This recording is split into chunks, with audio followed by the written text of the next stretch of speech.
and gentlemen, welcome back to an hour of madness, magic, and mayhem. Welcome back to Slandertime, where we are going to be talking about the series that we started out with, Spider-Man, going back into the Gerry Conway era and some of my absolute favorite stories that I've ever read from Spider-Man. Freddie, what do you think about this particular era? Following up Stan Lee, can you notice there's a difference? What do you think about all of this stuff? I mean, it's a nice little set of issues and nothing too crazy. Yeah. It's more emotional, right? Yeah, you got a whole lot of emotions. It also has Doc Ock. Man. Yeah. It does have Doc Ock and Aunt May. What do you have to say about that, Freddie? Terrible. We'll get there next time on the episode, bro. Let's not get there personally. Let's get there. I'm so excited to get there. Let's absolutely get there. All right, man. Absolutely home. So we start off right where we left off. Literally, the police find the body of Norman Osborn without his Green Goblin costume, which we figure out the reason why for that later, but. Everyone's just convinced that Spider-Man just went out and just killed, famous industrialist Norman Osborn because, that's what he does, which is kind of crazy because the only evidence is there are webs at the scene, which that could be the case anywhere. I mean, it's not the worst conclusion. I mean, you could say he was there. Yeah, but you also get the explosive shells from the pumpkin bombs that are also there. You're asking for too much detective work right now. You know what Jameson said to that shit? Hogwash! Yeah. So he's moving crazy. This is like page 2 of the comic, by the way. Jameson is really interesting in this set of issues because he goes through a lot, but he also is processing it in a very interesting way, man. He's processing it in the most hateable way possible. But it also makes a lot of sense, and it helps you recontextualize a lot of Jameson's previous hating as making him almost a bit more compassionate. We cut to this mysterious man shrouded in shadows at the top of the rooftop who has removed the Green Goblin's costume from him before the police could show up and figure out that the Green Goblin was Norman Osborn. At the time, did you know who this was? I mean, I did already know, before. It was I wasn't surprised, but if without my prior knowledge, I wouldn't immediately guess. Yeah, he'd be my number one. He'd be my number one suspect if I didn't know, but I already knew, so it's kind of biased. I don't know if I can truly say that. On the last episode of Spider-Man, you probably don't remember this, but you told me that you thought it was the next main villain was standing there because he was there with the Green Goblin and Spider-Man fight. So you thought this was someone completely different, and I told you got it wrong. I told you this was someone we'd already been introduced to. You're like, who the hell could this be? So you had no idea back when we read that first issue with that character appearing. Yeah, I don't. But suddenly you see this shit again, you're like, oh, it has to be this person. I don't know what's wrong with me. Why I truly didn't know this. We might have been fatigued at that point. Must have been on one. But I think the most dynamic, interesting, and just honestly real part of these issues is how Peter is written here, and how he processes his grief here, man. Because I grew up with these stories. Reading this point was always it hit a little bit harder. It felt a little bit more real. But reading it now with what I've gone through in life and the experiences I've accumulated, man, I related to Peter a lot more than I thought I would, because he's put in this situation here where he wants to grieve more than anyone else, but he has to comfort Aunt May. He has to, tell them all these things that he can't even really believe, that sometimes things just happen and there's nothing you can do. And you have people like Flash Thompson apologizing to him because, at one point Gwen and Flash were involved like that. And it's not happy, man. But it's a really nice tone change. Peter's bitter here. He's oh yeah, no wonder Jameson didn't show up, because fuck him. He never treated Gwen much when she was alive. That boy was crashing. Yeah, he was. And the line that he says at the end of this scene really hit me hard, man. Mary Jane tells Peter that he sounds just ridiculously bitter, right? And he says he's not bitter, just lost, and that he doesn't know what to do without Gwen. She was part of my life. And I felt that a lot, man. Like, reading that now, that last line hit me so much harder. Because I know what it feels like to go through part of your life and talk to someone every day, and that's just what you expect. That's what gives you energy in the mornings. That's what, helps you smile before you go to bed. If you want to think about something during the day, you can think about that person, and you can rely on that to happen because of, the relationship that you've built.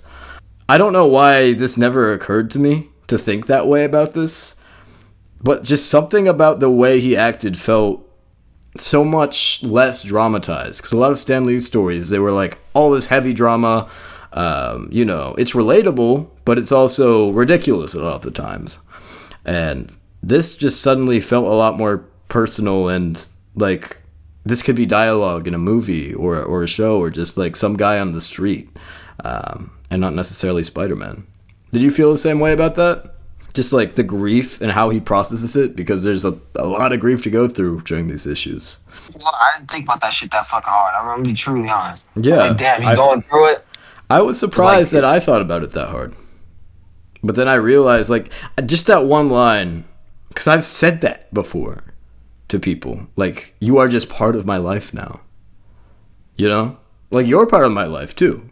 We're not romantically involved, Freddie, but... I was like, I don't know about that one. Let's back up there. But if I just disappeared one day, right? Wouldn't there be a part of your life? And same thing for me, goes both ways, that you're like, things just feel weird now? Like, they feel a little bit wrong somehow? Because this person that I have known for years and years and years is just not with me? It'd be hard to process that, right? You mean like in the way that you dead, or you just not? We just don't talk to each other no more. Those are two different things for me. I ain't gonna lie. Well, yeah, no. I mean, the point is that he doesn't have any closure, and he feels guilty about it, right?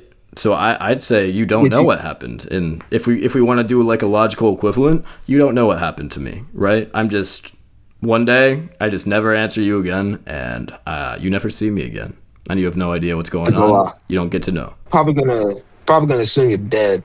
Right. I'm gonna probably be like, it's R.I.P. He lived a good life while he was here. Yeah, but would that feel weird? I mean, I don't know how I would deal with that, really, right? I would just think about it in the same way that Peter does. I'd probably, I don't know, I wouldn't want to go out and, hang out with my friends for a while, just like he doesn't want to do that. I just want to try to process things and understand what happened, even if I can't understand that. And that's really scary, man. So I was going to say straight up, I don't know, my first thought process would be... No. If that was me, I really don't know. It'd just be trying to process it, I imagine, right? Like, this person was someone that maybe I cared about, and now I can't care about them anymore because they're gone. Yeah, my boy became a pet. Right. So I really love the way that Gerry Conway was writing Peter at this time, because these are all Gerry Conway stories, to be clear.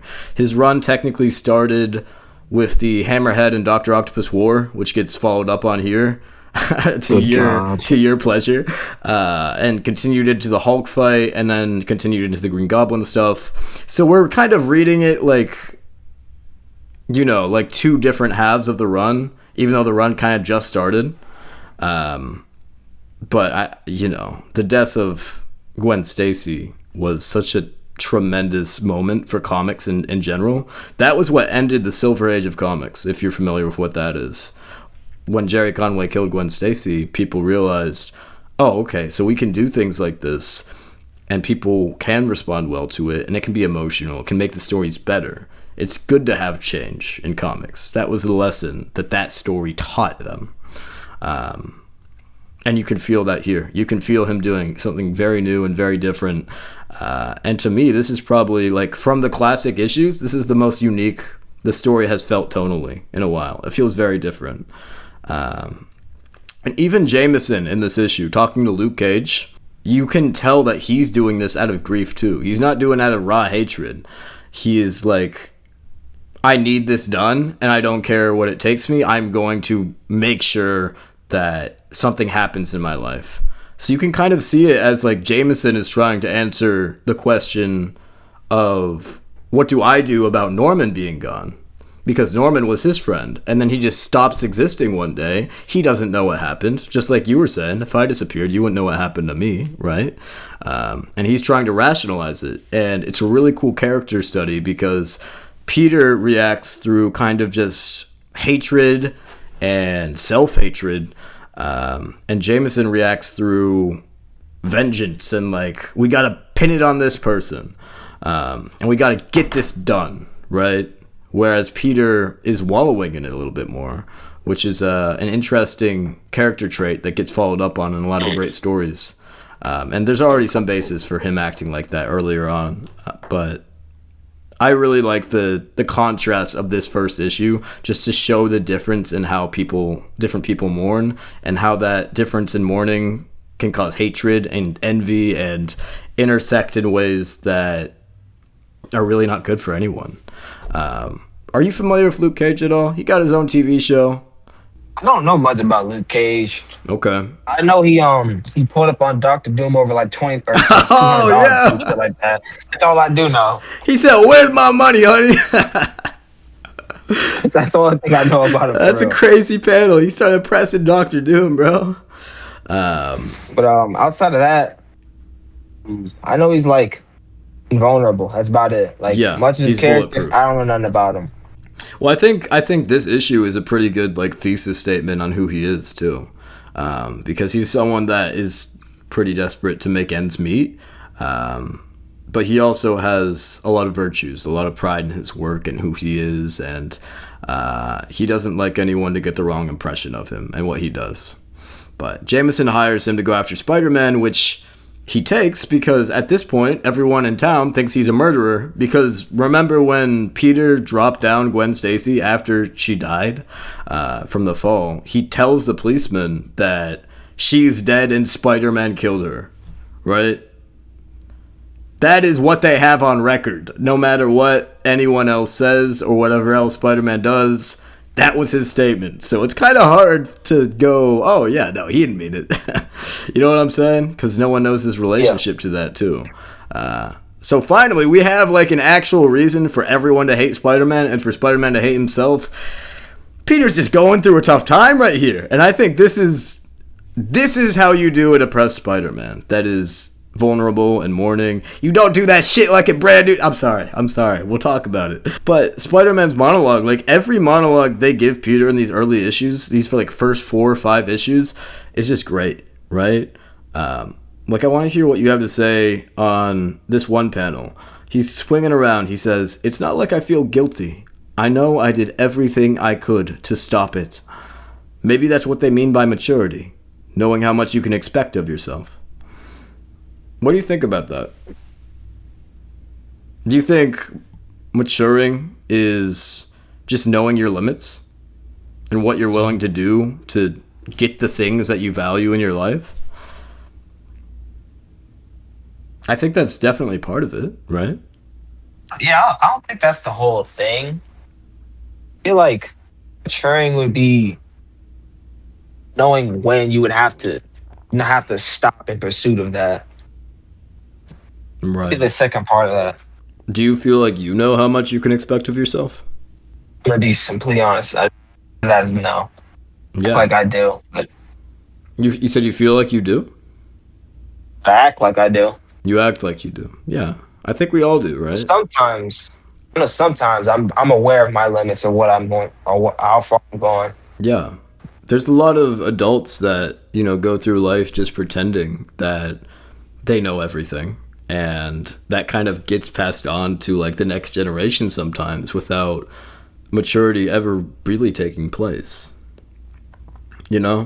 Or someone fully developing. He's mad at himself because he expects that he should be able to save the people that he cares about and protect them. Because with great power comes great responsibility and all that, right? True. But he's realizing, oh, wait. Does that mean I'm not mature at all, actually? Because if I am not the man that I thought I was, if I can't actually save people, if I can't, like, he wasn't there for anyone in his life during this stuff when he was consumed by hatred. He told Harry Osborn basically to get fucked when he was tripping on drugs, and he left him to go slime out Norman. Right? I do the same thing. Yeah, exactly. Just strung ass up out of my. Do you think it would be maturity if he did all of that knowing that that is just like his virtue? That is what he does in reaction to someone crossing his line? Is that maturity? If he's going like, if you cross me, I will come after you and kill you. Is someone who says that mature? To be honest, that's not necessarily like. On the one hand, you can argue no, Yeah. but you can also argue yes, because it just like all things, that depends. Right. It strictly depends on what the line is for that is to be considered immature. Because let's say like you were to say that like when a motherfucker were to take your seat on the bus, that's obviously an immature ass response. Oh man. Yeah, but if you know you can expect yourself to be immature when someone does something to you and you react to them, then that is maturity, because you know what to expect of yourself and you're conscious of what you're doing, and it's a choice that you are making. Right? Because immature people just react to things without understanding why they are reacting in that way, or even necessarily liking or wanting to react in that way. Does that sound right to you? Yeah, but I'm saying like, even if you can acknowledge you making an immature decision, depending on how immature that shit is, I don't think that can be mature at all. Yeah, but that's the crisis, right? That is the duality. That's what Peter is thinking about right now in this moment, because he's like, I acted immaturely, and I know I did, and how do I reconcile that with the person I am, you know? Because he doesn't know what he can expect of himself now, because he consciously made an immature decision by his standards, which is going after Norman and the Green Goblin and just pursuing justice. And even in that issue, the brilliance of that writing that Gerry Conway did in that issue is that you can see it in his eyes, in his face, and how he is reacting to everything in that issue. He knows what he's doing is fucking immature and is fucking wrong, but he does it anyways. And that is the key part that he is beating himself up over. And that is part of why establishing him, changing his characterization to that immediately, makes this run so fucking good to me, man. Regardless of what you want to say about the plot, the character, and his headspace during this time, it just feels so real. Much more real than I think Stan Lee could have ever wrote him. Because remember, during the time that Gerry Conway started writing Spider-Man, he was 19. So he's probably like 20 or 21 at this point, because his run's been going on for a little bit. And, you know, they're monthly issues. So maybe that's why I relate to it so much now. Because I am the age that he was when he wrote these stories, you know?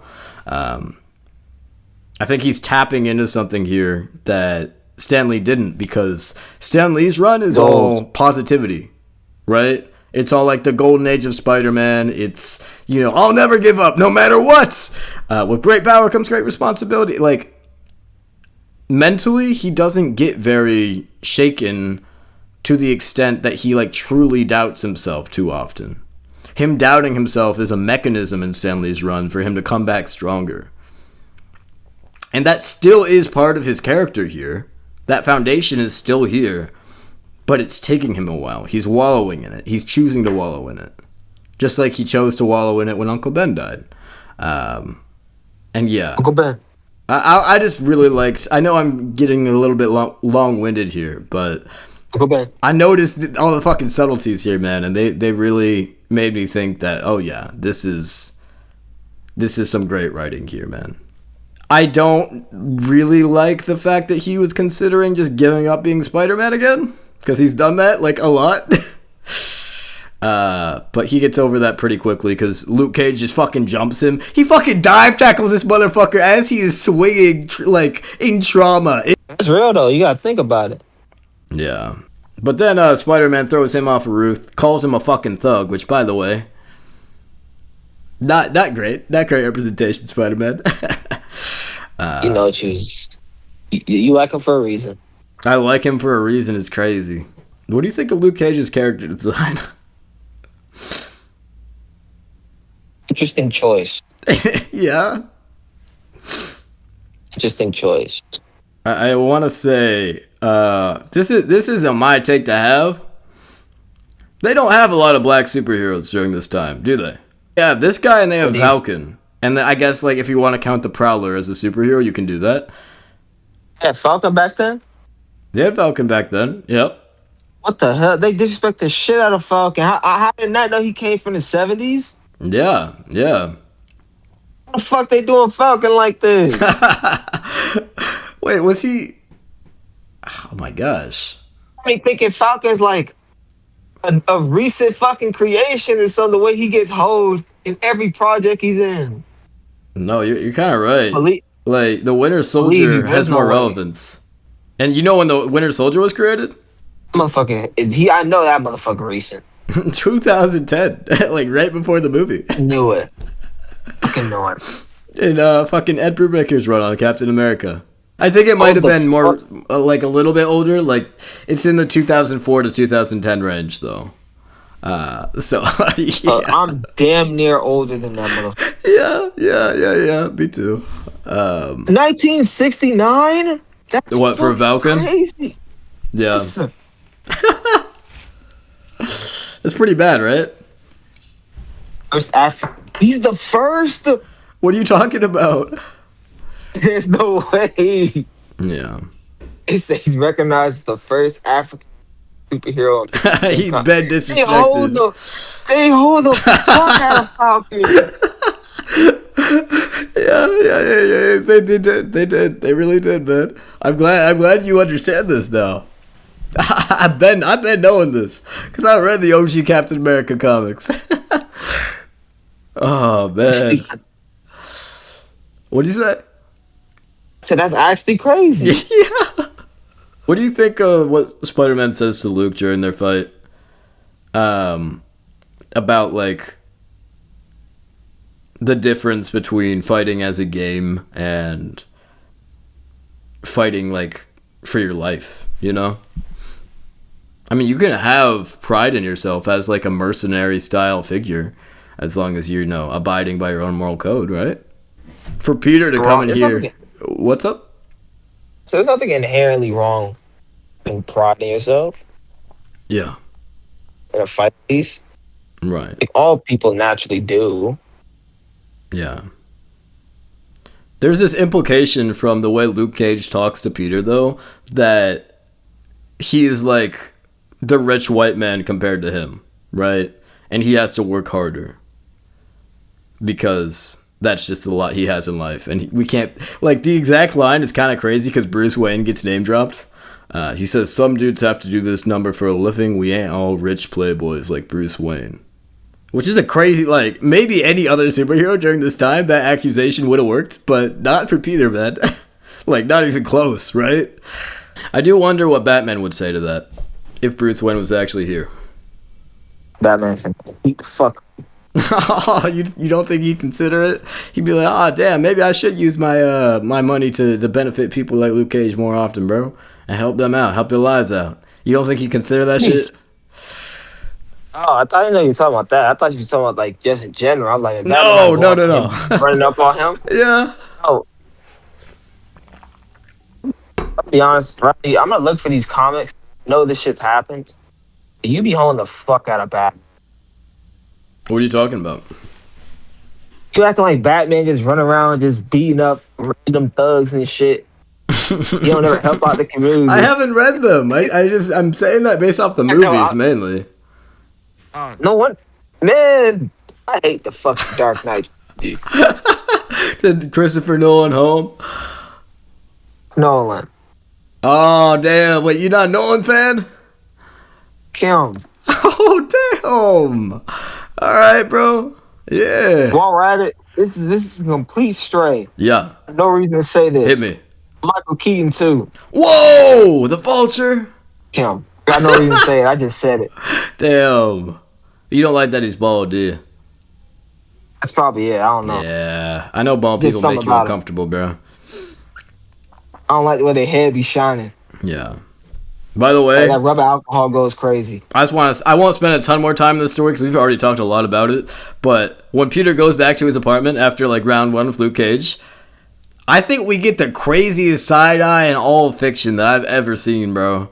Because Peter sees Harry, and he's just sitting there chilling, reading the newspaper about his father dying. And Peter says, "Harry, I thought you were still at your father's townhouse helping the lawyers execute this estate. When did you get back? I must have been asleep." He hits his ass. Hold on, bro. He was He says, hold on, can we focus on this shit? He said, "You fucking serious right now, Peter?" And yeah, I know what you're gonna say about his McDonald's hairline, bro. That shit really does look like Mickey D's right there. I'm not gonna lie to you. The actual Majin M right. Oh damn, you miss Harry? Are you glad to see Harry again? I didn't miss looking at that. It's like I can't wait to see what happens to him when he gets written out of the Spider-Man mythos. What do you mean? They ain't finna be shit much longer. What are you talking about?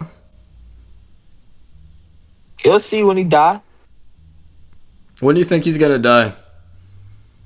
You had to put an issue number on it. He's not making it past the 80s. The 80s. He ain't making it Do you past want me to tell you if He's you're dead. right or wrong? Yeah, tell me. You're wrong. He will make it. What? He will make it into the 90s for a bit. For a bit. He's still alive? But that's crazy that you know about that. But yeah. So Harry is just being like the average randomly assigned roommate here, and he's just hoeing the fuck out of Peter by not talking to him. So Peter goes to a party because Mary Jane's trying to help him out here because she's been trying to help him out ever since the night Gwen Stacy died, and she saw how miserable he is, and she made probably the biggest character moment that we've ever seen from her, which is her staying with Peter. Right? Because up until that point, sure, she'd had attachment, she'd fallen in love with Peter, but she never really would, like, go through pain for him, right? That's how you do it, MCU. Yeah, her characterization is, I love him, and I care about him, and I care about these other people too, but I'm not going to suffer pain for them, because I want to have fun in my life, and I want to have joy, and that is my philosophy, right? Which I think... What do you think about that line of thinking? Does that make sense to you? Or is that something that she needs to grow out of? I won't lie. Yeah. I can understand it. Yeah. But that is selfish. It's selfish, sure, but... I'm not saying like, oh my God, she's evil. I'm just saying it's selfish at the end of the day. Like, It is selfish. That's objectively true. That is selfish as shit. But some people, like, the things that they see in their life, like, it's easier to be selfish, right? Like, even if... Like, come on, you've had things in your life probably that you understand are selfish, but it is helping you in the long run, right? I'm not saying there's anything wrong with what she's doing. I'm just saying Right. that's objectively true. So if you were in her position, you would feel the need to grow out of that? Do you think? I think I probably would. But it'd be really hard. I want to be like that. Just Yeah. I'm not gonna lie. Just, you gotta fucking. What's that? You gonna have to move from that. Yeah. Okay. I don't know how. I ain't telling you like you're this diabolical person. You're not one of the worst people in the world. Kind of a dick. Yeah. Some people just have defense mechanisms, though, that are baked into them from when they're really young, and that's just how they operate, you know? But I think everyone knows empathy. We learn that shit so early on in school, you can't not learn it, right? You could learn it through these stories if nowhere else. It's everywhere in our world. So you can't live like that and have a fulfilling life, I think. That's my take on it. Not forever. You know, eventually you will need to open up to someone, and it will be hard and it will be painful. But when you do, you'll feel very rewarded, I think. So I like that character arc a lot. It's really gratifying to see her after like over 100 issues finally taking that step forward. And I'll be honest, the fight with Luke Cage after this, it's fine. It's more thematically just Spider-Man beats up this black man and webs him down. And yeah, he basically gets his get back with Jameson. And he helps Peter to understand that he's wrong about Luke Cage, right? He's not just a money grabber. He is someone who both, like, they want to have maturity for themselves. They want to have ownership over their own actions, which is going back to what we talked about earlier with what started off the issue. So thematically, this is just like a really sound, concise issue. This is one of the better ones in the series, I think. Even though it's pretty unremarkable story-wise, I don't think anyone's going to remember it. Just what it does thematically and how it establishes 3 different characters in Jameson, Mary Jane, and Peter. I really just wanted to spend some time analyzing this issue specifically, because that work is really good to me. I don't know if you even thought about any of this, but it's okay even if you didn't think about it, because I think you can understand some of that in the impact of how it sets up the characters, and you can understand that they're all in pretty good hands during this run, right? Yeah, I'm just putting in some work during this run. Yeah. No, I make me like her shit. It's crazy. You actually like her now, because you did not like her earlier. That's the MCU. Yeah. Let's take compared to the MCU. Let's keep shooting them shots. Yeah. And then we get the issue with Spider-Man in the rain fighting werewolves. So it's significantly less grounded. Now, hold on. I know the werewolf story isn't maybe the most creative or original, but we haven't seen Peter fight supernatural forces before, except for the issue of Doctor Strange. I'm gonna be woman. You don't like this? I'm getting from your tone you weren't a fan. It's alright. It was just Peter is written so well here as well, and Jameson. Both of these characters are so consistently well written in this first arc of the run. He was crashing out. Actually, I remember this. He was, and it makes complete sense. I don't think it's ridiculous. But yeah, then we get John coming back, bro. You remember John? His bum ass. His bum ass is crazy. He's one of Spider-Man's biggest supporters, and he's getting married. Some more bullshit. He's doing some more bullshit. By the way, he retired from being an astronaut.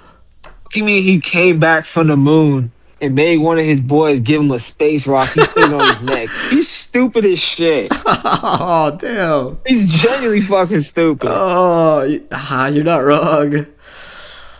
But think about it. That type of shit does happen in our world, bro. I bet Elon Musk got like 10 of those just in his drawer, That's bro. some white people shit, right? I know it is. You ain't gonna hear no one else doing that shit. You're not gonna hear about Luke Cage in that situation. And man, I don't think I can name a single set of other culturally different people than fucking white people who's doing that shit. Even then, you got white people who are gonna look at that and say, "What the fuck is wrong with you?" I could see other races doing that shit. No, you don't. No, you don't. I could. Getting a rock off the moon. Getting a rock off the moon. A radioactive, special colored rock at that. And then the motherfucker gonna put it on a necklace? Wear it around? So you gonna tell me if you happen to find yourself on the moon, you just going back empty-handed? Why the fuck would I need to take some random ass glowing rock? It's because it looked valuable. You probably came across a huge discovery. Red. Yeah, it is blood red.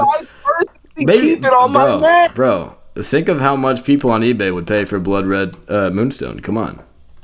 Okay, guess what? Fucking 100% authentic. I'm gonna sell it. I'm gonna sell that shit. I'm not gonna wear it. You're not gonna put that bitch on. You know what? I'm walking around with that. You know what? I can't argue this. You got a good point. Oh my god, man.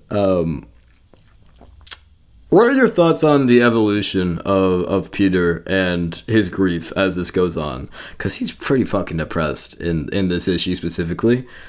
Was it believable the way that that grief alleviates itself, because there's no like one big scene where he processes what happened to Gwen and he's okay with it now.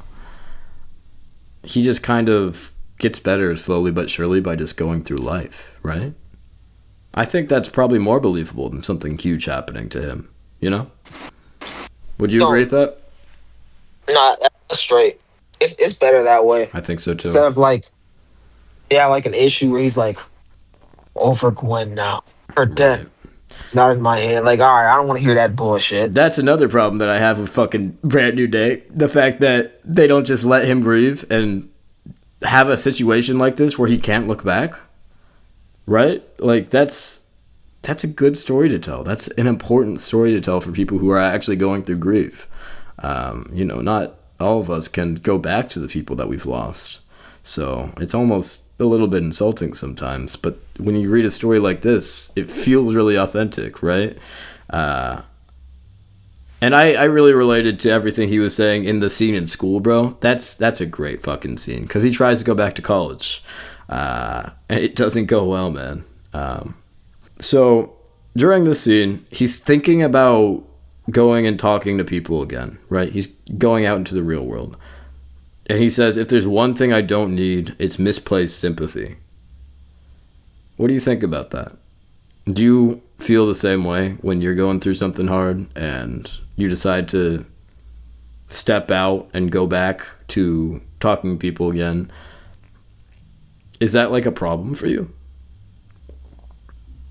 Or something that you want to avoid? Or does it help you? I don't.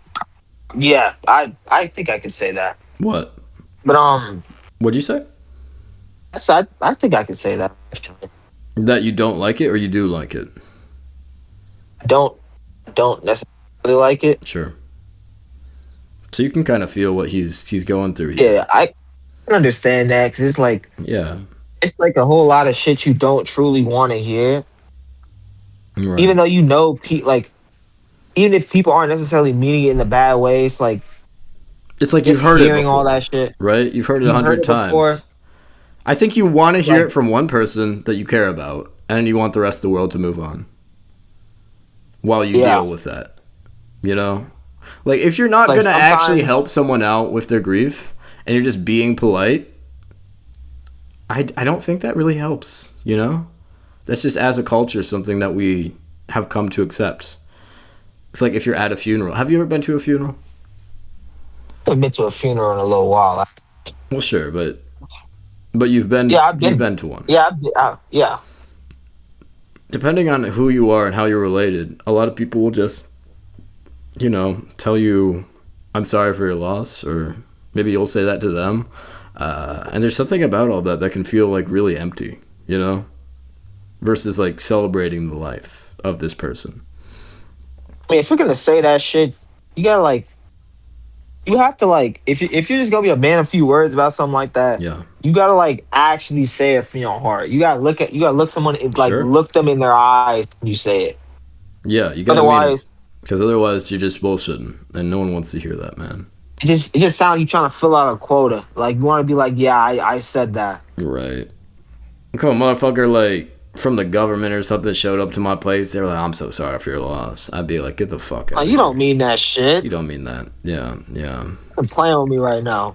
That's what would suck. If I was in a situation where the person, a person I didn't know at all or care about at all, had to tell me that someone really close to me had died.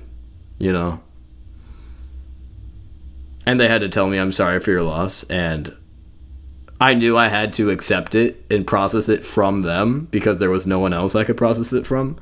That would piss me off. That would make me fucking angry, man. But yeah. Whoop his ass. Yeah, just again, bro, Gerry Conway is the sweetest guy. I think he was probably going through some shit when he wrote this, because Peter starts spiraling in a really realistic way.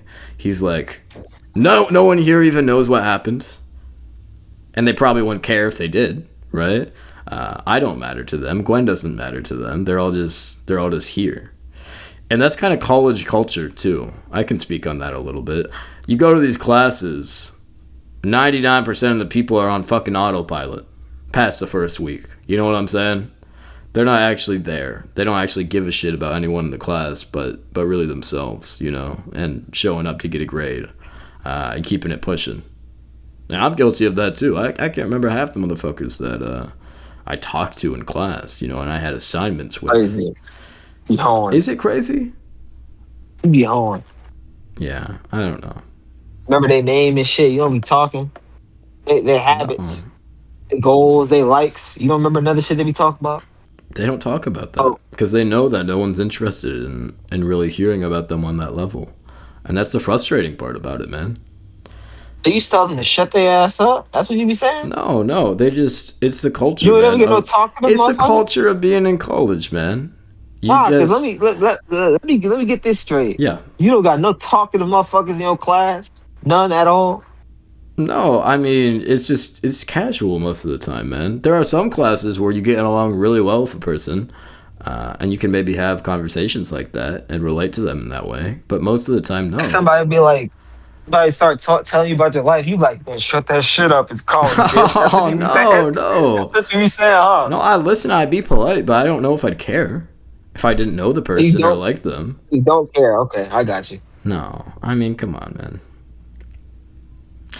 That's what you saying. Like, it's okay if you don't care. You just said it's all right. It's all right. You just saying, I just want to know. Is it okay if I ask you a personal question about this? Okay, bet. Let's get it. Because as I was reading this, I kind of thought about you a little bit. And how that you had admitted to me that you've been a little bit of a hermit lately, right? And, like, I'm reading this right now. Mary Jane says, "You've got a right to be tense, Pete, but not to play hermit." She uses that exact word, so I thought about you. Okay. And she says, "How long are you going to keep this up?" Do you feel like you were in a similar situation to him? Not with the grief, but just, like, the mentality that he has?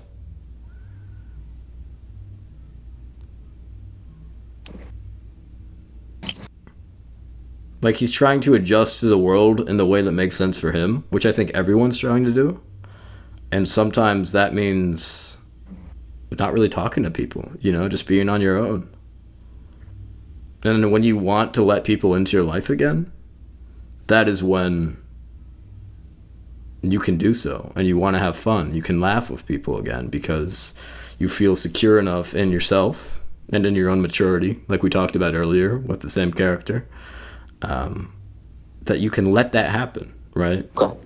I was just wondering because some of the dialogue seems similar to, like, in this situation, I'm Mary Jane and you're Peter. What I get is, so what I got from this is, Yeah. You were hoeing niggas in college. No, forget that conversation. That's not what I asked you. No, I know. I just want to know where we got from this. Sure. But yes, no. You want me to tie that in more? Because I can. It's just no. Sometimes you were hoeing. No, the world feels hoeing, very. It's okay. Let me say my shit. Let me answer. You was hoeing. All right. Sure.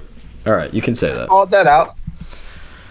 All right then. Ignore my point in that entire conversation. That the world can seem more alienating. You can realize how alienating the world is once you're going through shit.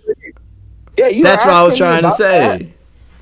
You're asking me about that, so I was saying, I don't think that shit applies to me. No, I didn't. That's not what I was saying to you. Okay. I was just what I just said about having a right to be tense, but not to alienate yourself from people and play hermit, and adjusting to things adjusting to life when it gets overwhelming. I'm gonna let that slide for now. Do you what? So you don't want to answer the question? No. I'm just saying, like, all right, that can apply to me a little bit. It can apply to me a little bit. And what part of that? Just alienate. I can't even I literally can't say anything else. I literally did that, so. Right. No, guilty as shit. I'm guilty as shit on that. Do you agree with Peter's answer? Because, I mean, his answer is, "I wish I knew." So that's kind of like exactly what you're telling me right now, right? And shit, you just called me Peter Parker in this bitch. I don't got nothing Yeah. else to say. Is that a bad thing? I think this character is written so people can relate to him. So if you find yourself relating to him in a very specific situation, I think that's where the magic of the character comes out. And that's when the stories mean something to you, right? When you can see yourself in them. But I think it's a bad thing. yeah. I want my girlfriend to die, so. That's true. It's not like that, though. Grief can happen just randomly. There can be no reason for grief. Sometimes you just feel like grieving a part of your life that you don't have anymore, maybe, because maybe you've moved on, right? Like, some days I wake up and I fucking miss high school. I can grieve that, right? Take a peek. I can grieve working with you at AMC, right? I can grieve that. And there's no reason for that. Like, no one died to make me think that. But I can just be like looking at an old video or something like that and remember that. Yeah, you missed the good times. Yeah. Right. And that can be its own form of grief, right? We don't think about that often, but that's true. But basically, Peter doesn't listen to this shit, basically. He's like, you're not going to put me in a fucking intervention. He said, you're Harry Osborn's girl, not mine. I'm like, damn. Talking that shit. Yeah. And then Flash shows up just to make things better, bro. By the way, Flash in these issues, so good. Like, he's fully fucking developed here, it feels like, you know? There are no negative character flaws that I can point to throughout these issues. Do you disagree with that? No, going to overtime, he being who I thought he could be. Yeah, and he's doing well for himself. He's in college, but yeah, and he's asking about Harry here because he's worried about him because Harry's his best friend at the time, just like, you know, Harry is Peter's best friend, or supposed to be. And Peter crashes out. By the way, I think we have the highest frequency of Peter Parker crash outs in these issues than any other episode of the podcast that we've done, bro. But yeah. I'm going crazy. I wondered if you related to his crash out here, too. He says, you and all the rest of the clowns seem to think we're freaks just because we want a little quiet in our lives, a little silence. Do you feel that way when people ask about what's going on with you? I wouldn't put it like that. Well, yeah. I mean, he's a bit intense right now. But do you feel like, damn, Probably. just ease up a little bit? Like, it's not that abnormal. I mean, I understand it, because sometimes it'd be like, Yeah. God damn, I don't got shit going on. Leave me the fuck alone. Yeah. Right. That's the best way I could put it. And I think that's how Peter feels, even though he is in the wrong here, like 110 fucking %, man. He's I've been wanting to strangle you sometimes too. All right. Oh man, what do I do? No, you be like, you got anything new going on? Won't you say that? I'm like, all right, bro, you doing too much. Oh, why? You Just doing being too much. considerate, bro. That's just like a standard small. That's like, how's the weather, bro?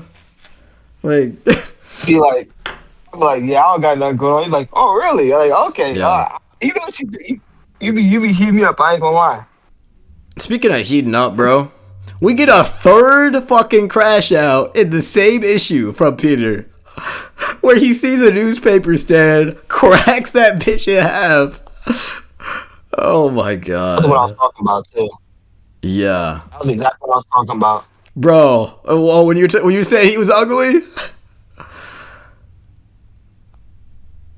Oh shit! Oh, he does look ugly in that. I was talking about Peter when I said the motherfucker's ugly. Yeah. I want to see the scene adapted somewhere sometime, man. It's so good. Because you can apply this to anything. It's just a typical crash out at Jameson. He's like, I think what's interesting here is what makes him so angry is that Jameson is supposed to have a code, right? He's upset that the natural way of things is not being respected, right? Because the world doesn't make sense to him right now. Because he feels like we said earlier, with the whole maturity thing, he thinks he broke his own natural code by not saving Gwen and by going after Norman. You know, he never actually says that here, but that's kind of implied due to how he's acting. And And now not even Jameson or the rest of the world can keep to their code. So nothing makes sense to him anymore. No values are adding up. And he doesn't understand that Jameson right here is feeling the exact same way that he is. It just doesn't make sense to him, which makes for a really compelling dynamic. And he says that everywhere he looks, he sees you and he sees Gwen. And they're both accusing him. So that's an S tier crash out to me, man. His face in that panel is not fucking normal. He says, I'll show you a threat to public safety. Well, he goes. What do you think he was going to do to Jameson if he didn't show up to see a werewolf beating the mess out of him? He thought he was going to fuck his office up, to be honest. Oh, yeah? He might have slammed him. I don't know. Depending on how mad he got. Because he was really hot. This was the hottest he's ever been, bro. But yeah, he starts the fight and he realizes that fighting this fucking werewolf is actually letting him get his anger out, you know? And it's a good fight, during which Jameson realizes that the werewolf is in fact his son. And you just find it stupid that he didn't take that shit off? That's your problem with the story? No. I don't know why he couldn't take it off. I find it stupid he did this dumb Oh, that he shit. got it for the first place? Yeah.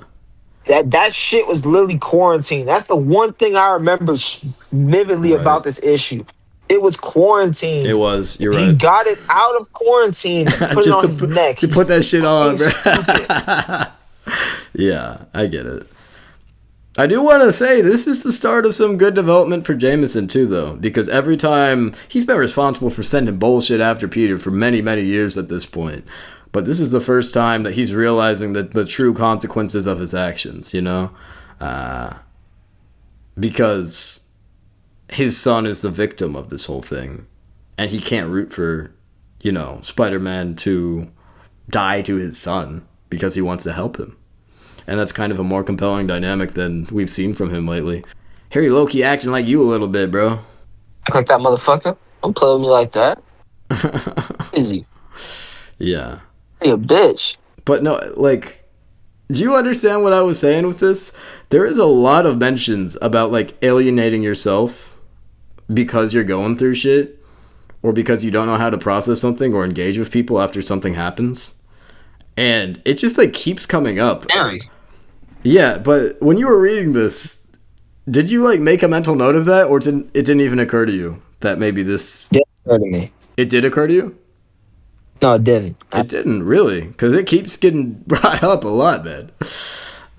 Because... Mostly ignored that. Harry, do you think maybe you ignored it because you didn't want to think about it at the time? Or was it just you didn't pay attention to it? Damn, you put me on blast right now. No, I'm just curious, because I tend to notice this stuff. I really didn't think about it like that. Interesting. All right. Yeah. I understand. I do think it's different from you, but, like, specifically, it's about grief, which is, you know, this is called mourning. You're not mourning. Most people aren't mourning all the time, but I think the split here that Flash mentions between grief and self-pity is really important, you know? And then you have Mary Jane on the other side who's saying, don't listen to them, Harry. They don't understand what you're going through. Who do you think's right here? Should we be supportive like Mary Jane, or should we be saying lock the fuck in like Flash? No, I'm not supporting this shit. Which one? No, I don't support that motherfucker. That's why. Come on, Harry, by the way. Oh, damn. I'm saying if you had to pick one, pretend Harry is Drin, bro. I wouldn't be supporting Drin.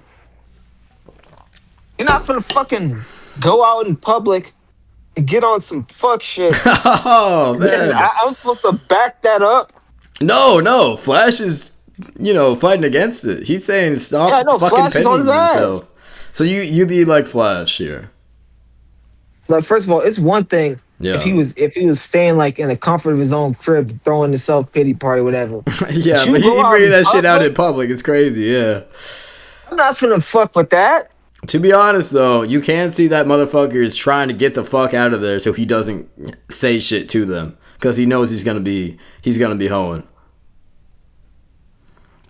He started dogging his girlfriend out. It was like, man, that's fucking wild. I mean, look, is he really wrong though?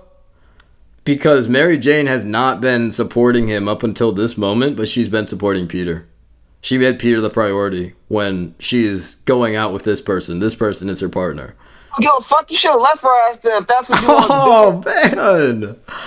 Yeah. Don't wait till now. Don't wait till now for you to start realizing she been hoeing you. Nah. Yeah. And then he says a banger line, W misogynist, stuff it, sweetheart. Get out of my sight before I do something we both regret. We're called the Slandertime podcast, man. They're like doing a good job of doing this for us. If I could show this panel to anyone who's like a huge Harry Osborn fan, they'll be hoed.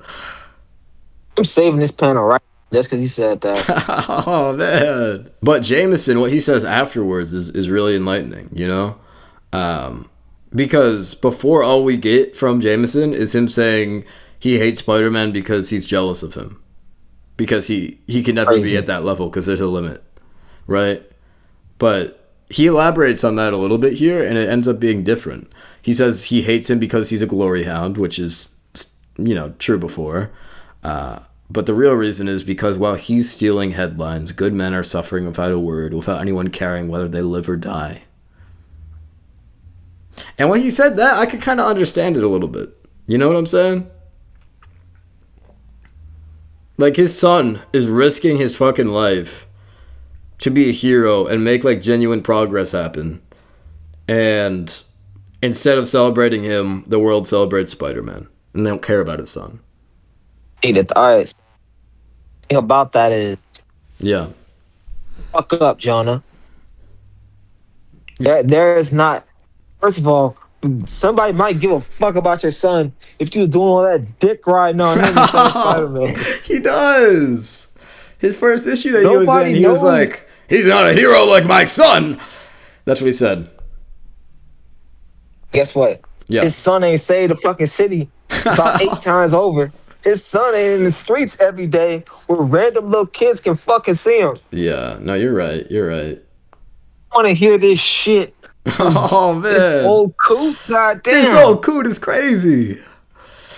I gotta sit here and hear him complaining. All right, but can we acknowledge he's getting like more reasonable? He's getting a fucking argument in. And then you're gonna be like, I don't give a fuck. You gotta argue. Just because you got an argument doesn't mean you're reasonable. He's making more sense. He's elaborating on his shit, bro. He's not making more sense. He's slowly gaining.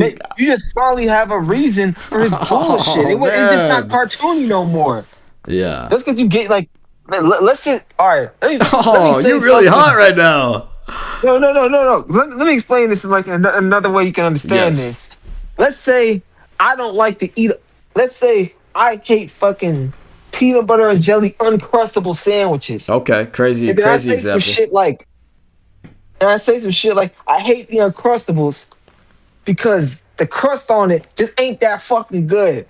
Yeah. That shit don't make no fucking sense. Just because I gave you a reason doesn't mean it should be fucking taken as like it's a good reason.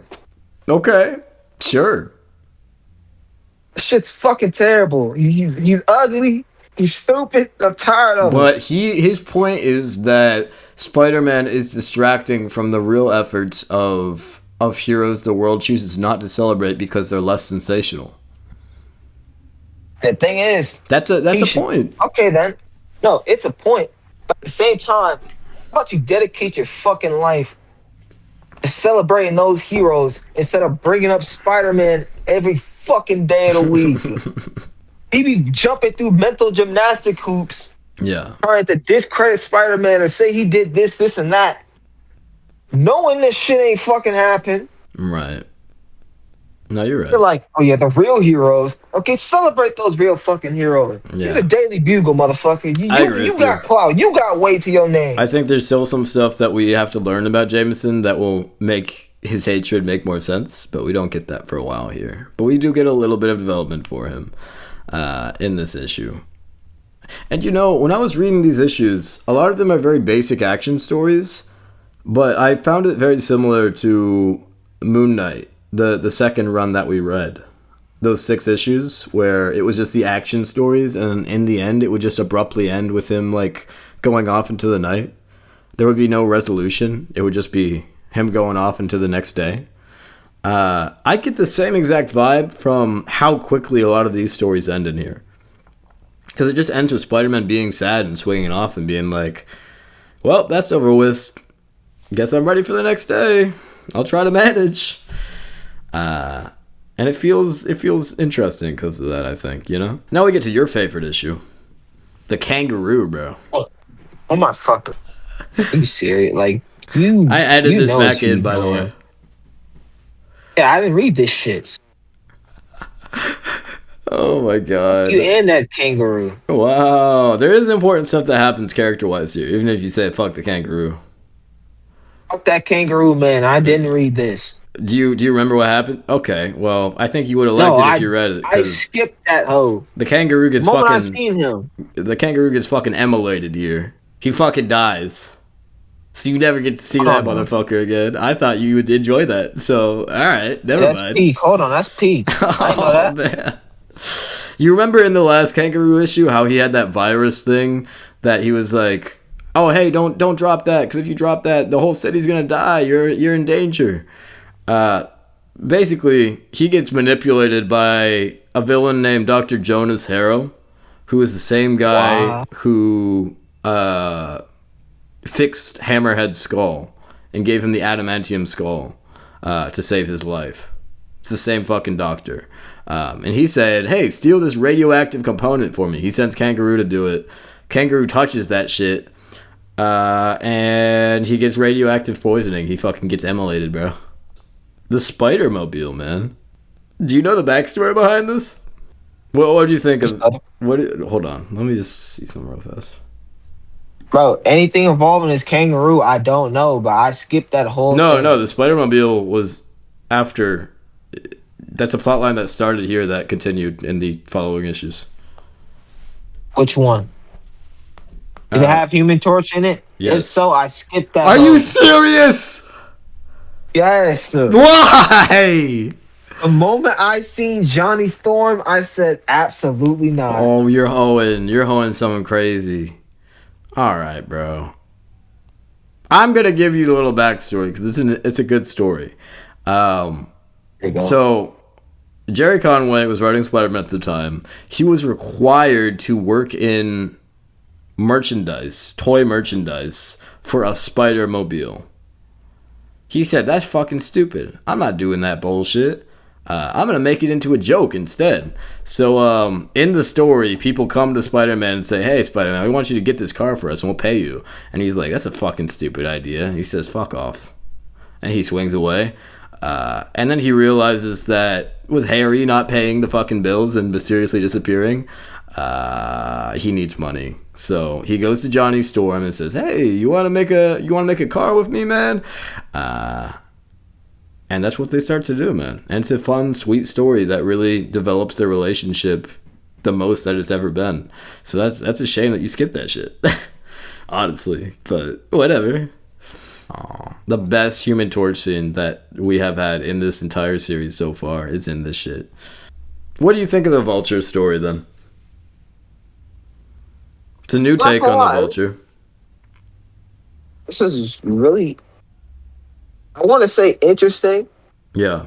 Or not necessarily. It was more like, this story had like a twist to it I didn't all the way suspect. Sure. But I also did look at this like, this is definitely fucking... It's definitely what? It's definitely weird. At first, seeing his bald ass, it's like, Adrian? That could be him. Yeah, he looks different from the start. And the thing with comics is like these characters just like change their appearances and their designs over time because, you know, different runs have different artists, and this is the different artist. But so it was a genuine question. I didn't know if he was like supposed to look different or not. He is supposed to look a little different because it's a different guy. Yeah. But I know, like, before I knew that, so like. Right. Yeah, but his nose is like crazy long and shit, and that was never a thing with the Vulture. It's diabolical, but then, am I wrong? I'm pretty sure. And then, like, I noticed like little details, like in the 2 issues. I was like, those wings are they feel like they're a little real. I don't remember if Yeah, Peter commented on it or not. I just straight up was like that shit has to be more than a suit. I'm sure Peter said something about that. I don't remember. he did. Yeah, you're right. There were little hints throughout that. But I think what's most interesting about this story is the fact that it's based off of a real thing that happened in New York and has happened a number of times, which is there was a famous incident in which a person was killed in full view of like 20 different windows, like apartment windows. And no one in that apartment complex said anything about it. Which is the reason this story was written. Because it's very important to talk about that, I think. I'm really interested in hearing your perspective here. Because Peter is very morally... That's fucked up if you don't say anything. Right? Like, that's fucking terrible. And he's mad about it. Because I think a part of that is processing what happened to Gwen, processing that, you know, what maturity means for him. He's starting to understand that here. And he is almost going too far in that direction. He's saying, oh, I know what it is to be mature. I know what my values are. So this goes against my values, so this is fucking wrong. Right? Even when it's one of his closest friends that's in this situation. So Mary Jane sees a murder. So do about... Well, I guess in this case, she is the only person who sees the murder who wasn't killed for witnessing it. So she sees the murder, and Peter crashes on her. He's kind of addicted to her. And I think it's important to understand when people criticize Mary Jane that Peter is also just as bad, if not worse, sometimes to her. Right? Not in the movies, but in the comics for sure. And stuff like this never gets brought up. I think we have a bias towards, like, the main character. Who's we? What? Well, just, like, in general, people that talk about Spider-Man. Oh, yeah, definitely. I said people hate Mary Jane. If you ever gone on YouTube Shorts, you'll see, like, 90% of Spider-Man edits that have Mary Jane in it are hating on Mary Jane. I'm like, this is insane. Mary Jane slander. Yeah.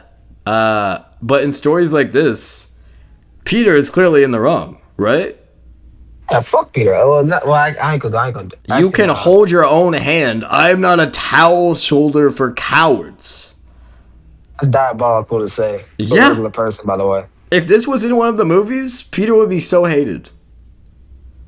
But because it's a comic and because he's a main character, everyone just forgives it. And that's always shocking to me. But I like seeing flawed characters like this.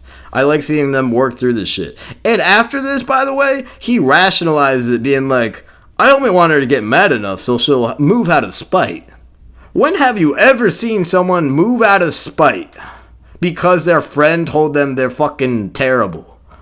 Does that make any sense to you? I mean, Peter's smart, but he's so fucking stupid. I think it's supposed to not make sense. I think we're supposed to be on Mary Jane's side here a little bit. Because she is the way the story develops through her. Do you think she's in the wrong for not wanting to tell what she saw? No. Okay. Fuck no. Like, she thinks she's gonna get fucking murdered. I would do the same shit. Yeah. It's fucking reasonable. You would hold on to that your whole life? She was right, by the way. Man, what? I don't want to be next. Yeah. Who's gonna protect me from being next? That's true. It's like, I'm gonna feel bad. I'm gonna be like, damn, she's old. When you saw the fucking janitor, bro, or not even the janitor, the Dr. Shallot, they don't make it subtle, like what the twist of the story is. A friend of mine studied organic mutation under you last semester. An entertaining course. I wish the trustees had allowed me to continue it. Wait, that's suspicious as hell, right? Oh, shit, you talking about when his old ass was monologuing? Definitely. Yeah. Like, I was like, wow. Especially because he was bald too. Just think about it. Right. Like, look at his hair. Look at his hairline. Yeah, his hair got damn near nothing up there. Yeah. He got nothing up there. So I was thinking to myself, I was like, what if that hair is fake? That was my Oh my first thought. god. I Yeah, was were thinking you to myself, actually? yes, because I was like, there's not enough there. Yes. That could just be his shit being fucked, or Oh he man. got he got that shit like kind of like glued on there because he Yeah. gotta like keep his vulture disguise up or some shit. Sure. That's my first thought. Mm-hmm. Like, he's out here talking about mutation and shit. Yeah. Like, and Peter just said like that shit was real or some of those lines. I was like, yeah, it's him. He got something to do with that shit. Either Yeah. it's him, or it's his brother, or some shit. I don't know. I get it. Do you disagree with the solution the story comes to them? Because you're free to do that, man. The writer isn't always right. Yo, free to what? I said you disagree with the answer this story gives to the solution of, like, if you see a crime, you should always report it. The thing is, I feel like you can do that, but at the same time, though, Yeah. you got to think about protecting yourself. Number one of all, Yeah. let's say you do report that crime, you get put on a body bag for it. What's everybody gonna say then? Damn, he shouldn't have died. He was just trying to do the right thing. Hell no, that's not gonna help nobody. What are you going to say if someone presses you the way that Spider-Man presses the girl that doesn't act in the end? Where he says, what's Punch your me in your excuse shit. for letting him kill? Punch me in his shit. Oh, man. Hell no. He's Okay. gonna get in my face because this fucking murderer. So tell me this. I got a scenario for you. Yeah. Imagine I take this I snitch on him, they arrest him, I take him to trial, and he beat the case. What now? Oh, you're fucking hoed. You ever see Cape Fear, man? That is a plot of Cape Fear, exactly. This fucking I've never seen that. crazy serial killer. This lawyer fucking hoes him, basically, and it gets him sent to prison. He gets out and he starts making his life hell, like in a legal way where he can't really do shit about it, and he can't pin it on him, and he's just hoed. It's a good horror movie. Because imagine that, like, he goes to trial, Yeah. and beats the case for that crime, and guess Yeah, what? you're done for. He knows I snitched on him. Yeah. It's up for me. Yeah, it is up for you, bro. Everyone's trying to be like, "Oh, can't help you." Like, that's So fucking you wild. disagree with the shit Spider-Man says, then? You're damn right I disagree. There's not much difference between a murderer and those who merely stand by and do nothing.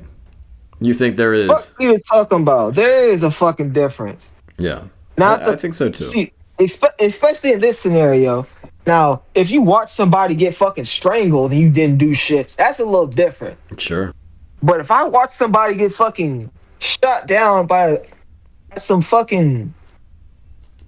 jit with a switch, I don't do nothing about it. Yeah, That's not the same as me murdering him. That's not the same.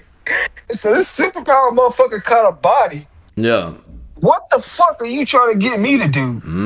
Okay. Interesting. Peter's speaking from a different fucking perspective. He can fight about that shit. I'm human as shit. You need to remember that. I think He talking about great power and great... No. He talking about great power, great responsibility. He need to remember great power means he can fucking fight back. I can be not a bitch is all I want. But I'm fragile as shit. But guess what, though? If he hadn't gotten the powers to be Spider-Man, Okay. and he would still feel guilty about his uncle's death, right? And he would still have these principles. All the fuck you want. He would still learn this lesson for himself. Do you think maybe... I don't think this was intentional. Do you think maybe this is Peter, like, and his trauma coming out and being a little bit unreasonable here? He's thinking about fucking Uncle Ben right now. That's why he's talking like this. Yeah. Mm-hmm. If he remembered the act of the average person's fucking lifestyle and what they got going on, he would know why no one's pretty eager to snitch on a fucking supervillain. Yeah, you're right. But also, this is the Vulture. They could go to, like, the fucking Avengers in this world, and they could, they could work out a solution, right? No, I didn't know the Avengers ran a protection plan. They did that shit. No, they don't. But I'm like saying they could, call They the don't. fucking Avengers hotline and be like, yo, I got the vulture, The bro. Avengers? The Yes. Avengers ain't gonna give a fuck about something this little. All right, fine. The fucking Fantastic Four then. They all got hotlines. For this? Yeah. I think so, right? I know that's moving like that. I think so. But we disagree with Peter then. You're damn right I do. In what situation would you risk your life? Or not even risk your life, but would you say something if you saw a crime? Is there one? It depends on like, all right, it's a few things that are involved. It depends on who the crime's involving. Depends on how bad the crime is. It depends on how quickly I can get fucked up on doing it. Oh man, all right. So if you can't, All of that goes into it. all right. So say the crime is, because I think if it's a super small crime, you wouldn't report that shit because it's not worth it. If it's like someone robs $2 worth of stuff from fucking Target, bro. Like Man, they could take $1,000. that's what I'm snitching saying. on no. That's what I'm saying. No, I don't give a fuck about no corporation. I help them. Oh man, you'd help him? I might. Oh damn. All right. Let's say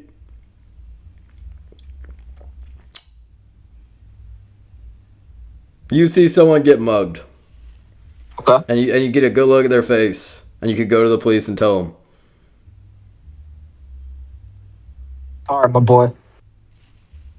You doing that shit personally?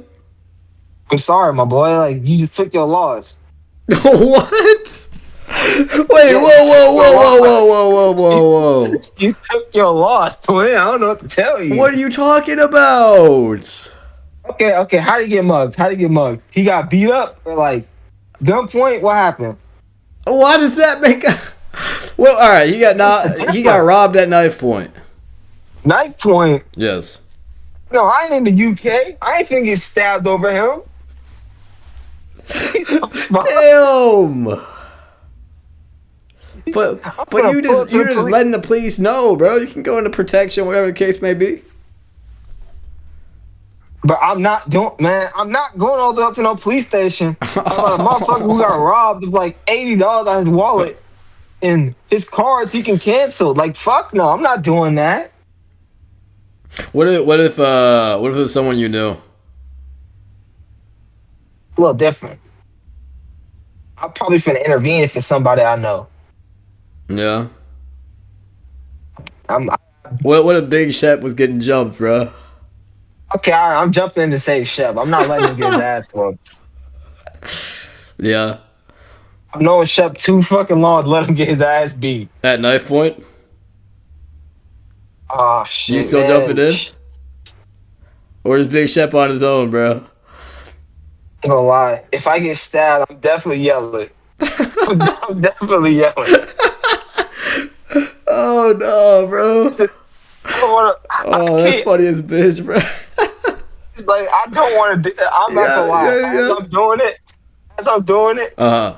I'm not gonna want to do that shit. But I can't let Shep go out like that.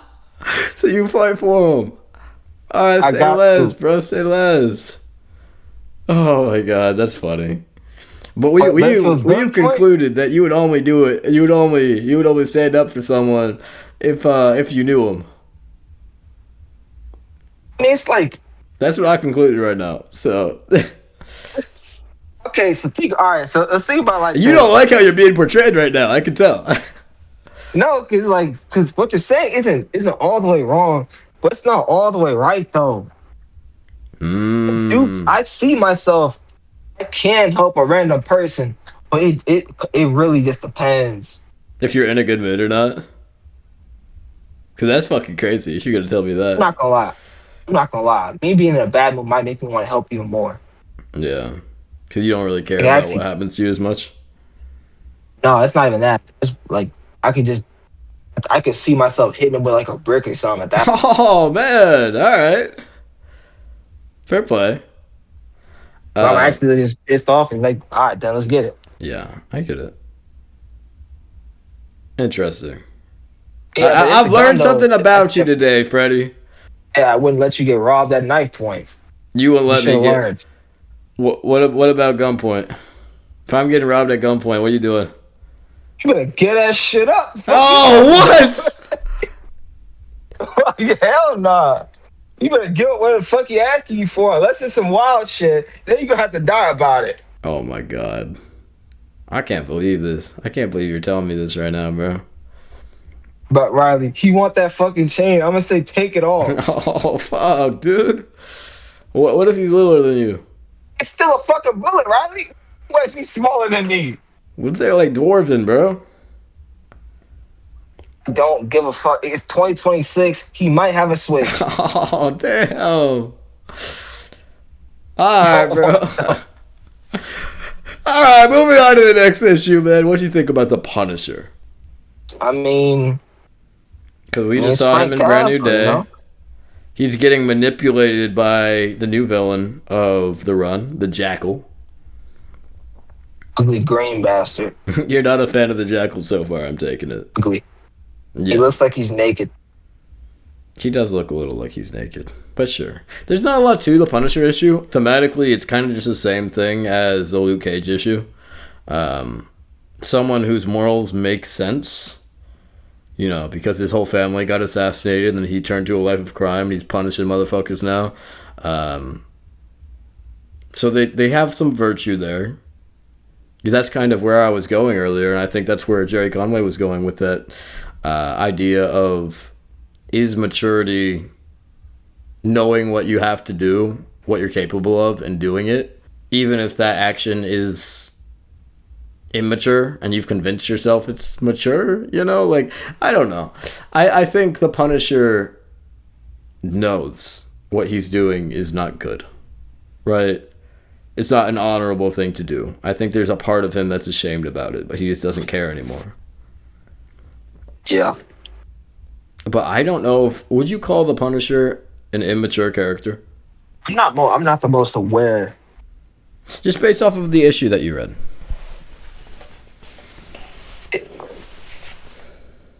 I don't feel like he's unreasonable here. Yeah. Like I need a bigger sample size for me to actually. Okay. I get that. Like my answer here is like, wouldn't like do it any actual justice. Well, I don't have any more. Sure. Now, we finally get the payoff in the next 2-issue arc, bro. The climax of the Hammerhead and the Dr. Octopus War. The payoff to the mysterious messenger that got killed when Spider-Man went to Canada because someone sent his Aunt May a letter back before Norman even died and Gwen was killed. We finally get to figure out who sent that letter, what it was for, what was all leading to this big conspiracy. Freddie, what are your thoughts? This is the sorriest fucking plot line I've ever seen in my life. What are you talking about? It's got a gang war. It's got a huge conspiracy. It's got heart and it's got soul, bro. It's got that Jackal manipulating Hammerhead. There is no soul.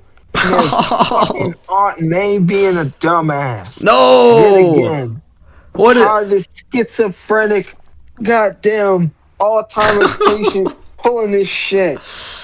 What was your reaction when you got to probably the most diabolical final panel that we have ever seen in one of these Spider-Man comics? Fucking filming. I was literally punching the air. You're like, Riley! I literally said out. He fucking owed me. Hey, that title goes hard though. That title goes hard though. My uncle, my enemy. You didn't fuck with that. I literally was at work when I said that out loud too. I was in the middle of an aisle. I was reading what I wasn't supposed to read, and I said, "He fucking owed me." Oh no. One of the greatest stories of all time, man. For all the viewers at home, the last panel is Spider-Man peeping into a church window. Dr. Octopus marrying his Aunt May. And the next comic cover, bro, is crazy, man. You can look at her face. There is no light in her eyes, bro. She's just happy to be there for real. Just doing shit. Yeah. And look, I'll be honest. Yes.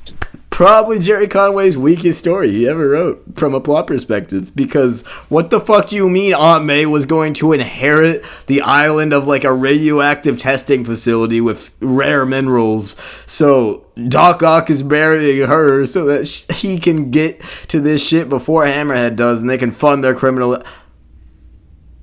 Like, you see what I'm saying, bro? I'll agree with you on that point. But I will raise you the fact that that is a diabolical cliffhanger and you did not expect it. Yeah, I didn't expect it. Exactly. I didn't expect it to be some actual bullshit. No, it's good that it surprises you, right? Oh. Ah, damn. All surprise, not good surprise. If a story genuinely shocks you, isn't that good? We live in an age, Freddie, where everything is just, clear cut and fits neatly into genre conventions. But then you get this story where Dr. Octopus is marrying our hero's aunt. You haven't seen that before. Say this and I'll say the same shit I say about fucking... Imagine Lex Luthor marrying Martha Kent. Absolutely. I would fucking break my leg.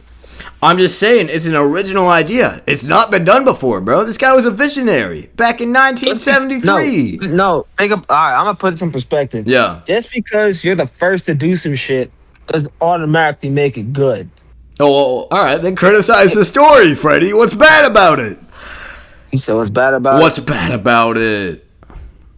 The story itself, if I ignore that, not much. But the fact I had to see Aunt May's old ass being stupid yet again. That's why I say she's a fucking dementia patient. Oh, no, I gotta see her being fucking stupid. Marrying Doc, she been glazing this motherfucker for the past 60, 70 fucking issues, whatever the fuck she been doing. Yeah. I'm sick of this shit. Let's see another Aunt May, Doc Ock, Pan O'Reilly. We're never doing Spider-Man again. I'll be honest, there is one more story with Aunt May and Doc Ock, but I cut it out. I saved you. Keep it that way. I'll tell you what the story is that I'm not going to have you read because it was uniquely shit. So basically, Hammerhead dies in the aftermath of this situation, and he comes back as a ghost that is haunting Aunt May. And Doc Ock is a homeless man that goes to Aunt May for help, bro, because he needs help recuperating after the cops are after him. And basically... Oh, sorry. No, I messed it up. Hammerhead's ghost is haunting Doc Ock because he died directly after this confrontation that they had. And he blames him for it. Which already doesn't make sense because ghosts aren't a thing in Marvel, from what I understand. They're just like...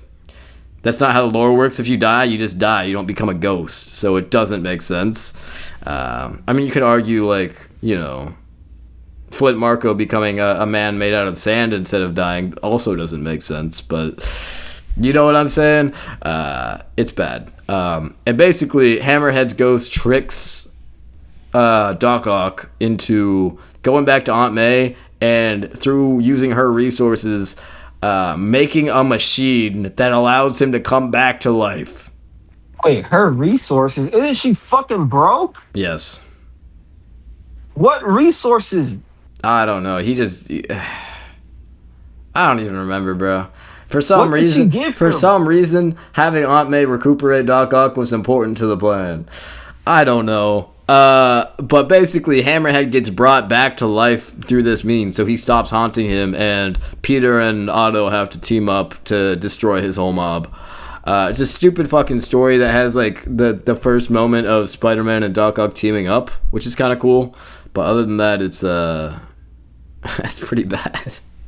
It kind of sucks, man. So I don't think you'll miss it somehow. Here we go.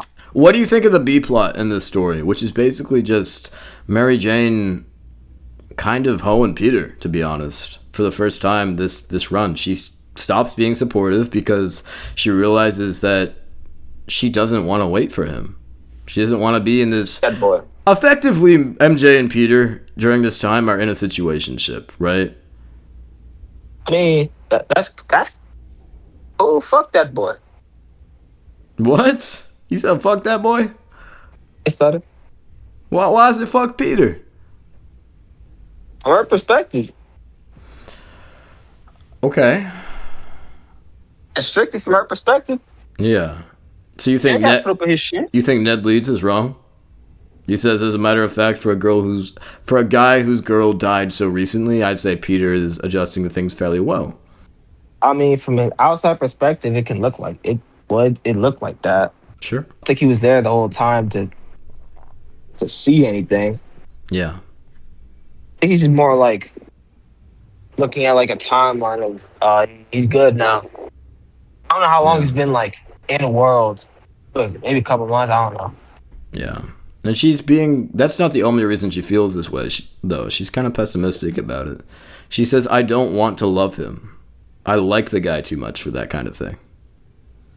So it seems like she's doubting the fact that they will stay together if they get into a relationship, which is why she is taking the opportunity to kind of just be pissed off at him, right? Got some attachment. Yeah. What do you think of the return of one of your favorite characters? Liz Allen. I only got nothing for you. She's better, right? Literally, when I seen her, I was like, damn, he's back. Yeah. I was like, oh, well.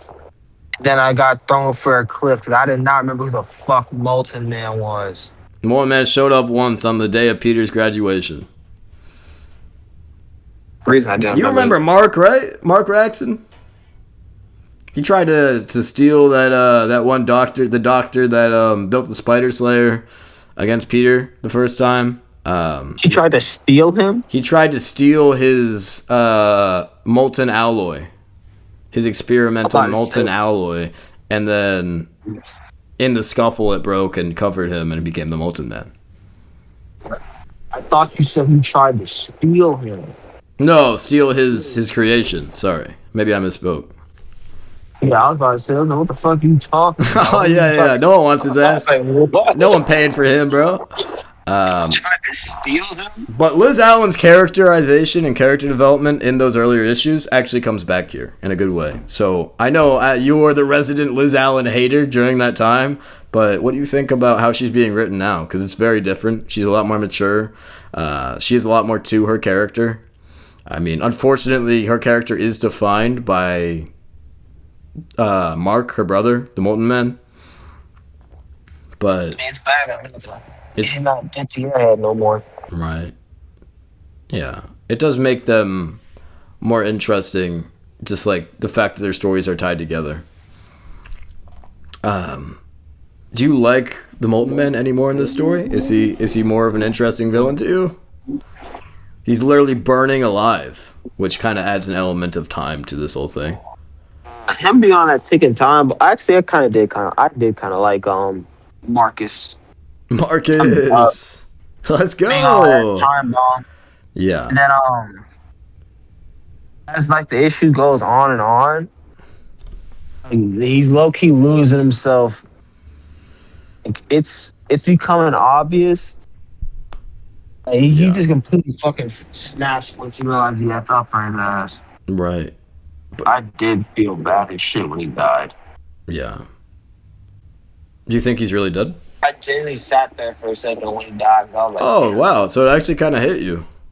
Yeah, it did. All of that. That's genuinely fucking sad. Was it Liz Allen's attachment to him that got you, or do you actually, like, feel for the character? No, I genuinely felt bad, like, for him as a person. Oh, wow. I'm surprised. Like, because he has, like, not a lot of time in these stories. He's got, like, 3 issues, you know, in the entire continuity. I think it was more of, like, a combination of just how, like, hopeless and desperate his situation was. Sure. All right, though. Do you believe that he's truly dead here? In the end, he burns up. The medicine that he got is not saving him. He bursts into flames on the subway. Spider-Man goes after him. He's trying to save him, but he's too late, and he plunges into the river. Isn't it possible that he cooled off in the river and no one knows? You remember this story is set during Christmas time. The issue of Hammerhead right before this was during Christmas. So he notes the water's too cold, your body will, and then he doesn't finish the sentence because he just dives in. I mean, I would think he's just cooked here. Yeah. As with how hot he is and how cold the water is, like that. And his body's already deteriorating and breaking down. Right. But it's also possible that he lived long enough to grab the isotopes, because that's why he was diving in the water. Yeah, but would that really save him so long? I don't know. It's comics. Motherfuckers live for worse. Right. Yeah, you get it. But yeah, man. What are you excited to see in the future? Because that's all we have for today for the actual issues. And what would you rate this out of 10? Because we never talked about that. Do we want to give our scores? All right, let's give our scores, man. 3, 2, 1, 8 out of 10. 6! This is a huge gap, man. What are you talking about? You aren't feeling everything I was saying about how intensely real all the emotionality of Peter and what he's going through feels? Like, that's real fucking grief that is channeled through comics. To give something that anyone can relate to, man. I'm moving up to a 7. I guess. Not going any higher than that. Were you just not enjoying the general plots? Like the main direction of the storyline? Probably. That Doc Ock chick definitely holds it. Yeah, that brought it down a few points. I don't know. I like goofy, stupid ideas in superhero comics. I like variety. Because the character's, consistent. But everything that's happening around him is insane. And that's where a lot of the comedy and the tragedy comes from. The fact that this is just his life now, right? Yeah.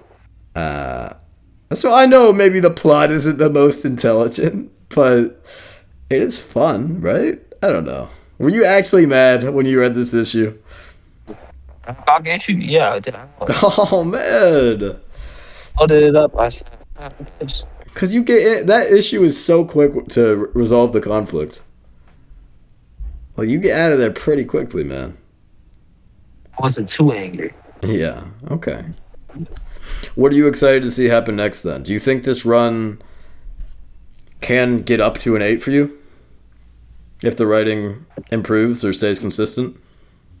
It can definitely move up for me. That is it for this episode of Slandertime. We'll be back with some exciting new episodes on comics we both love, and we'll try to bring a more personal approach like we implemented today, because that is how we keep things relevant. That's how we talk about topics that are not only important to us, but relevant to the whole world, instead of just being punch, punch, bam, bam. Let's see where this fucking story goes. Let's see how Aunt May gets married to Dr. Ock.